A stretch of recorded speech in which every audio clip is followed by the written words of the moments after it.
This is my hometown Chiayi, an agricultural city in Taiwan.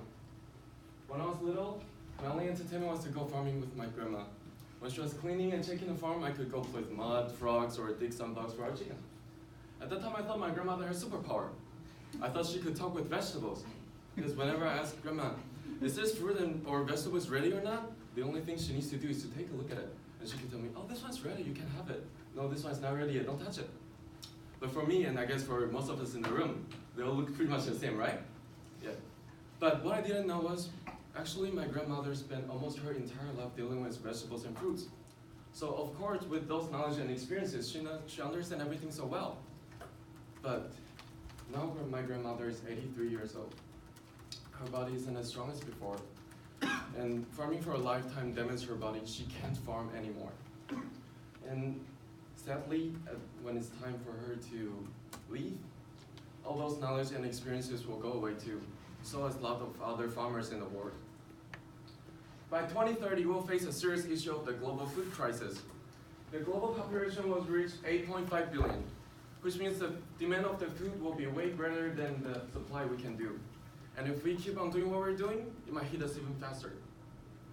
But does any one of us, if you do, please raise your hand, would you like to be a farmer in the future when you graduate from Holt? Thank you. Or would you quit the job you have right now and start farming? Well, I guess so. Most of them would. No, of course not. Yeah, mostly. Then my question is, who is going to provide food to the near future? Okay, so this conversation is not new, it's not old. We've been having this from 2009, where we've been having experts talking about ways to avoid it, this food global crisis. So that everything goes back to the same question: how are we going to feed 8.5 billion people by 2030? Really, I have heard podcasts, conferences, and dialogues on many ways to deal with this situation. People were giving, and the answer for this question goes back to the same point as well. We need an increase of 70% of food production by that time if we want to fulfill our needs. So, right now I want to give you a straight, guys. We need 240 trillion calories in order by 2027 if we really want to fulfill and when we want to really make it. This number is so huge and is so far away in the future that we cannot even relate to it. And if you notice, I didn't use the word mass or weight. I say about calories because that's what it counts when we talk about food. So, I will give an example that everyone can relate with. Let's talk about Big Macs. A Big Mac has 563 calories, which gives us a deficit of 379 billion Big Macs by 2027. This is more Big Macs that McDonald's have ever produced in his whole existence. Then, today's model is simple trading. Regions with deficits buy from regions with surplus. But this is a model that will be unsustainable in less than a decade. Because as you all know, people don't want to be a farmer and the land is tired. That's a different whole topic about it. We can talk. Let me present you an impossible world where supply cannot match the demand of the world. And guys, I will not go into the discussion about changing consumption patterns or talking about reducing food waste because that is something that we've been talking for such a long time that and nothing has happened. Now, now my team and I came with a solution. A possibility for you guys to be a global game changer. So, are you ready for this? I hope you are. This is our solution. Now, one of the problems is the lack of space. What you see on this picture, it's an empty building, an empty warehouse, and there's 100,000 of them, thousands of them in the world. Now look at this picture. This looks a lot better, no? So this is urban farming, but urban farming has been coming up and isn't a big deal anymore actually. So it's all about technology. Imagine an urban farm where you can control everything. You control the rainfall, you control the humidity, you control the minerals in the soil. That would mean that you can grow whatever you want, wherever you are, regardless of what season. So, Okay. Here you have computer analysts on the left, engineers, people that usually sit behind a desk. They can easily be transformed into people to the right, which is a farmer. They walk into this building that I showed you before. They enter the parameters for the food that they want to grow. Let's say maybe a Costa Rican pineapple. The environment changes to the perfect environment that a Costa Rican pineapple is grown in Costa Rica, thanks to a database that we acquire from experienced farmers like Alex's grandmother. And a couple of months later, the people on the left will have grown their own crops and have evolved into the person on the right, a farmer. Now, it won't be a farmer like we know farmers today, work hard on the land 24/7, digging through dirt for very small profits. No, the farmers that we're creating are the farmers from tomorrow, which can be anyone. Now, how are we gonna get money with this? The perfect customer for us would be selling our technology to supermarkets. Supermarkets get their money from, get their produce from all over the world, which is very bad for the climate because there's emissions from all the transports that happen.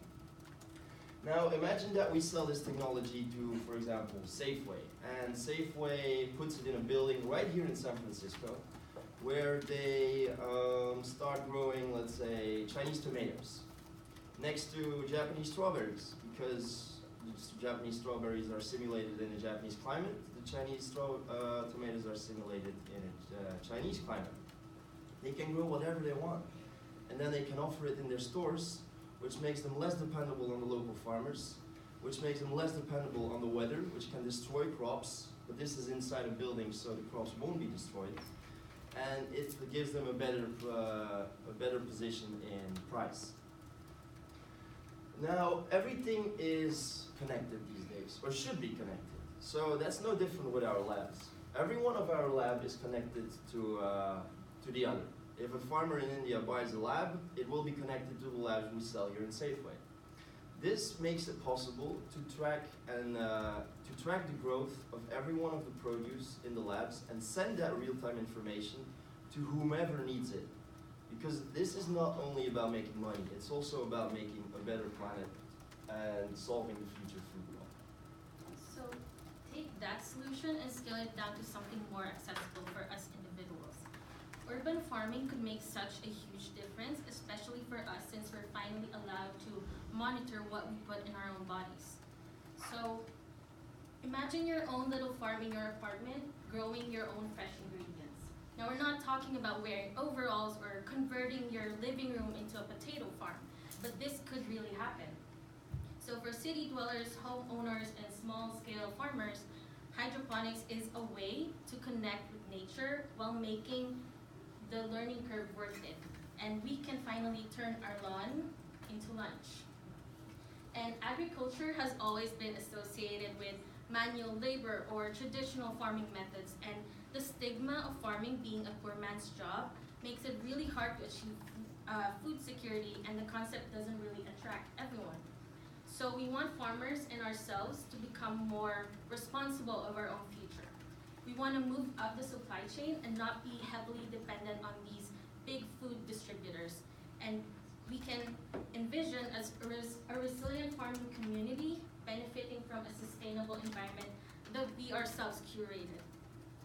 So we're not saying that urban agriculture will solve food scarcity completely, but if we think about this idea thoroughly, then a city that is both urban and rural is very, very possible. We can strengthen the social impact of these urban farming in communities, and we would have food that is healthy, accessible, and culturally appropriate. And we as food consumers can make efforts to address self-sufficiency. And with climate change and economic uncertainty, it's best to prevent these negative situations by our own selves, using our own hands. We don't want to be in a situation where we had the chance to take control of our own destiny, but failed because we either didn't have the skills or the inclination to make change. As humans, we have the potential to be self-sufficient, we just have to act on it. So now that we have mentioned the benefits of a farm, We may think this will be helpful for the future as the upcoming food shortage supply issue. But the question is, what about the farmers or current food suppliers? Will they be replaced in the future as now we as individuals or corporations will be able to supply our own food? Well, the answer for that question is, who knows? Because technological improvements will affect all industries, including farming as well. And farmers have two potential scenarios for that. The first scenario is farmers embracing as well the agricultural technological improvements. Even though we are all able to produce our own food, farming takes time, from weeks to months depending on the product as well. And farmers, however, they do have much more expertise as well as time for doing the process. And by embracing new technologies, for example, robotic automation for cropping, or IoT for seed growth inspection, they can deliver a higher quality as well as quantity and also security, as consumers can also track the food in the harvesting process. On the other hand, if they keep the traditional methods, even though their total production varies according to the seasonal factors, in terms of market share, the total amount of income received will be continuously reduced as the entrance of new competitors, as well from those farmers who have applied the technological upgrades, displace them for the market, and also forcing them to only produce for their own consumption. While we cannot ensure exactly which is going to be the farmer's decision, those technological improvements will have externalities either positive or negative over them. But in case that if they could not adopt, shall we ask ourselves, would that be labeled as a negative outcome of the e-farm, as it may potentially solve the upcoming food shortage supply in the future? Therefore, the key point is that even if we don't feel any food issues right now, right, we can go to Safeway or to Trader Joe's easily and buy any type of product. Nowadays, world is facing food scarcity, and we should be aware of that. By 2030, the global food demand is expected to rise by 35%, and the gap between food production and food demand is increasing constantly. There's another main trend that even if we ask for more and cheaper food, we also ask for better, for environmentally friendly products. With our company, Bright Farm, we match all these trends together. With our labs, we don't only produce sustainable food with no hormones, pesticides, or antibiotics. We also build a digital farm all across the globe, and we want to enhance and make farming attractive to people again. The future of food is in networking the next 1 billion farmer and empowering them with a platform. No matter who you are and where you are, you can be a farmer by your own and cultivate plants using recipes and data shared by others. Our mission is to change people's behavior and thus to change people's lives. So I want to leave you with one simple question. Are you ready to unleash your inner farmer? Thank you.